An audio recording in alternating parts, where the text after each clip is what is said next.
जय भीम, जय संविधान.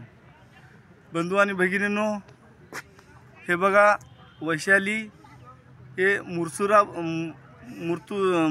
मुझफ्फरापूर जिल्हा हे बिहार राज्यामध्ये आहे.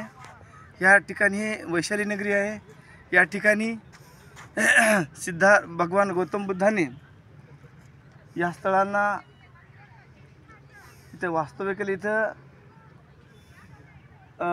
यांचं म्हणजे माघ पौर्णिमेला या ठिकाणी इथं नाही वैशाली नगरामध्ये महापरिनिर्वाणाची घोषणा केली. हातोड शहर इथं आम्रवन पण आहे वैशालीचं.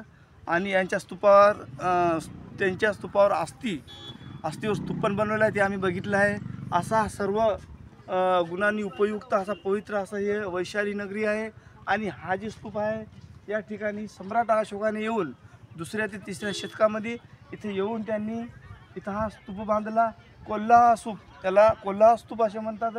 आणि याचं विशेष म्हणजे या स्तूपाचं एक विशेष म्हणजे की हा स्तूप बनवला की आता कमसे कम 2500 वर्षाचा स्तूप आहे हा.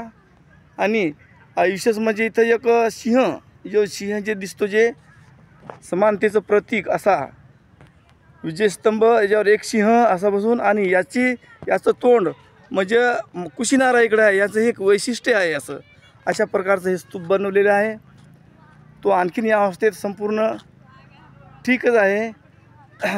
या स्थळाला अनेक ठिकाणून बाहेरगावरून लोक येतात, बाहेर देशातले लोक या स्थळाला भेट देतात. आणि इथले पवित्र स्थळ जिथं भगवान गौतम बुद्धाचे पदकमल ज्या धरतीला लागले तिथे धरती पावन झाली अशी आणि पवित्र झाली. अशा या धरतीमधून आम्ही मुंबईमधून आता आमचा हा धम्मसहलीचा 5वा दिवस आहे. अशी आमची धम्मसहल आलेली आहे. आणखीन पुढे आम्हाला बघायचं आहे, आम्रवन बघायचं आहे. अशाच प्रकारे व्हिडिओ बघत राहा. चॅनेलला जर नवीन असाल तर शेअर, लाईक आणि सबस्क्राईब करायला विसरू नका. जय भीम, नमो बुद्धाय.